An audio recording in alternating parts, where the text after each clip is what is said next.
AITA Hall. I kicked my husband's sister and her daughter out of my mother's funeral. My mother passed 20 days ago. I'm a mess. I can barely keep up with work, as well as taking care of my younger sisters who are heavily grieving. Before I talk about what went down at the funeral, I'll talk about my husband's older sister, 44. She's like a mother to him. His mother died when he was 8, so his sister basically raised him. Me and her don't agree on many things. She can be disrespectful and rude. She tries to boss me around and gets involved in my marriage a lot. She has a daughter, niece, that she uses or trains to do nasty things to me.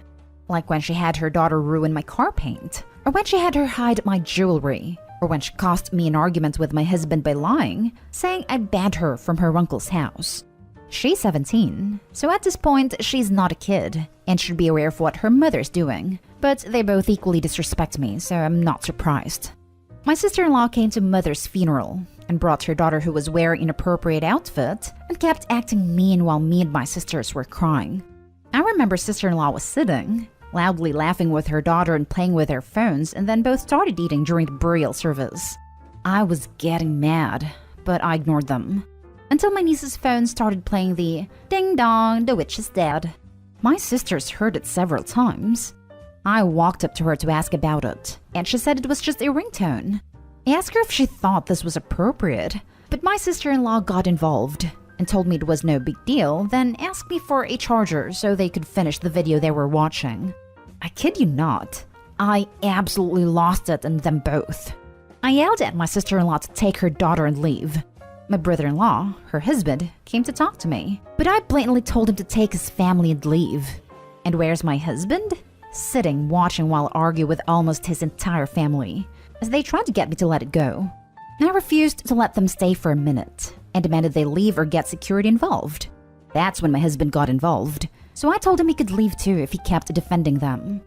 They left, and everyone was watching. I felt so awful. And when I returned to my mother's house, my husband started arguing, saying that his niece is a kid, and whatever she did, I should have discussed the issue privately, not make a joke out of them and kicking his sister out, then threatened to kick him out as well, in front of everyone. He said I was looking for an excuse to disrespect his sister and his niece, and what better excuse than my mother's funeral, right? That's what he said. He said I was at fault here to think that I could mistreat his sister and niece and kick them out, then expect to get a free pass because my mother is dead. Basically claiming I messed up and ruined my own mother's funeral. He called me a piece of work, then headed out. That's all that's happened. The family apologized on their behalf. Now for the top comments. Not Day Hall. Get rid of the husband. This is the correct answer. He allowed them to mistreat you at your mother's funeral. He sucks. Yep. This is totally where I'm at too. How many of the niece's 17 years had she been pulling this disrespectful crap on you and is still blaming you for not rolling over and taking it? No, not the a-hole. Your husband is the a-hole and weak as hell. His family are a-holes. Go to just no significant other and just no family. They have advice for dealing with crappy people. Also, ban them from your house indefinitely. That's a boundary you need to stick to. Hubby can see them somewhere else. That's just gross they would do that. I hope your hubby is sleeping on the couch. He sucks big time. What a loser. I hope he's sleeping on his sister's couch. Permanently. Not day hole. My blood went cold with rage at the thought of that ringtone playing at the funeral. I'm so incredibly sorry for the loss of your mother and your husband's nightmare of a family ruining it. Thankfully, your mother's love and legacy will continue to live on untarnished in her children. But it may be time to kick husband to the curb. This. Hate to add to Opie's loss and mourning, but time to add hubby to the list of lost ones. Now for the next story. Am I the a-hole for not opening up my home for my friend? I, 30 female, met Cassie, 30 female, fake name, when I was 7 years old and we became thick friends soon. I grew up in a very abusive Indian home with helicopter parents and was kicked out when I was 20 because I came home after curfew, 7 p.m. For non-Indians, it is unusual to work while in college and to stay away from home until you're married. I asked Cassie, who at the time was living alone in an apartment that her parents own, if I can move in with her for the time being. And she said, "Sorry, no, I want to experience living alone." I felt very hurt at the time and ended up couch surfing at some friends' homes and later moved in with my then boyfriend. Present situation. We don't talk much, just text each other sometimes. I live with my boyfriend in a 2-bedroom house with our dog, and she got married at 25 and is now 7 months pregnant. Her husband kicked her out for infidelity, and turns out the baby is not his. She has no place to go and asked me if she can stay for a while. The thing is, she doesn't work, is 7 months pregnant, and I don't know how long she'll stay as she can't tell her family back in India that she's getting divorced. Plus, I feel very salty about how she treated me back then. I said no, that it's not a very good idea, and she started screaming saying that she's pregnant, and I'm heartless. I hung up on her. Not today, Hall, considering how she treated you when you needed a home. Plus, it's on her for cheating on her husband. I wouldn't let that kind of drama in my house either, personally. And if the OP lets her stay, she'll probably never get rid of her and a child. In fact, she'll be left paying for the baby. Since she is a cheater, I wouldn't be surprised if she tried to cheat with OP's husband. Not today, Hall. She wasn't a friend when you needed one, so she isn't a friend. Not today, Hall. Just tell her you want the experience of living with your boyfriend. It's not fair that you should take the responsibility for another 2 people. Also, where's the baby daddy? Why can't you live with him? Can't live with baby daddy when you're single and ready to mingle until he finds out about your husband. Then no husband and no baby daddy. Not today, Hall. You don't owe her anything. It was your friend who made life-changing and irresponsible decisions that caused her life to spiral. Take care of yourself and your loved ones. Next story is titled, "Am I the a-hole for still not letting my sister into my house after she made me miss daughter's birth? Frankly, I don't know if I'm being an a-hole. Family seems to think I am, so just want to know what others here think.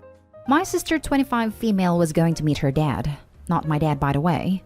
For the first time in almost 18/19 years, and she was really nervous. She asked me to go with her for support.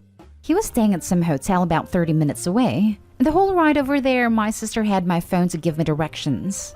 My wife was calling me because she'd gone into labor. Then my mother-in-law was calling me too. My sister put my phone on Do Not Disturb without me knowing, and erased the notifications. I didn't even realize it until after we were leaving from having lunch with him an hour and a half later that my wife's been calling me. All my sister told me was I had a missed call, more like dozens. When I found out, I was yelling at her the whole ride to the hospital. She apologized many times. Her only excuse was this was a big emotional moment for her meeting her dad, and she was scared doing it alone knowing how her anxiety is. This was the only time they'd have to see each other since he was leaving in a few days and wouldn't be back for months. I really couldn't believe it. By the time we got there, my daughter had already been born a half hour. Don't get me wrong, I was so happy to know my daughter and wife were okay. But I was also devastated to have missed the birth of my first child. I couldn't look at my sister. All I told her was to get an Uber to take her home because I didn't want her near me right now. My daughter's almost 4 weeks old and almost everyone, vaccinated, has come to see her. Last weekend, my parents came over with my sister in the car, but I said I don't want her in my home right now. They got mad and left early. I keep hearing it from my family that I'm being completely unfair, treating my sister like an outcast but not letting her in my home. But I'm just still angry at her right now, and I don't think I have it in me to be in her presence. Am I the a-hole? Now for the top comments. Not the a-hole. She knew exactly what she was doing. She made you miss something once in a lifetime, and I can't imagine how important that must have been for you. And the fact she did it to go see her deadbeat father. That's tragic and ironic. And your parents can't even see it your way a little, it seems. You have every right to be furious. Her defense was she thought my wife would have been in labor for hours, or at least hoped she would, long enough for us to do both. I'm so furious. And it never occurred to her that you would want to be with your wife during labor? She's just trying to make excuses for her awful behavior. Not a-hole. I think Opie should ask his family how he'd supposed to feel if something had gone wrong and he was sat at lunch somewhere. Thank goodness that it sounds like the birth was quick and straightforward, but it could so easily not have happened like that. It sounds like the family need to stop and take a moment to actually think through the gravity of what happened before demanding that Opie just move on because family. Not today, Hall. You know what else is a big emotional moment? The birth of your child. She didn't have the right to prioritize meeting her dad over you being present for a huge moment in your life. You can choose how to respond to that. They don't get to manage how you feel. A moment that Opie could only go through one time. Sister's dad wouldn't be back for months, sure, but he'd be back at some point, and she could see him then. Opie can't be there to see the birth of his first child twice. Not today, Hull. She didn't just make you miss the birth of your baby. She's personally responsible for your wife being denied the comfort of having her partner by her side during labor and delivery. Birth is still potentially deadly for both mothers and babies, and your sister risks your wife's and daughter's health and lives by interfering in your ability to be contacted. The fact that your family is sticking up for her makes me think she's got some sort of spoiled princess complex and will likely never apologize. And if she doesn't, your relationship with her is probably not salvageable. Last story. Am I the a-hole for saying no to my sister and her family staying with us until their house is safe to return to? My sister and her family had to leave their house because of a mold and bedbug issue. House is getting worked on. They need 6 weeks. She asked me the day before, like the day they found out about the second issue, if they could stay with me and my husband for 6 weeks. I said no.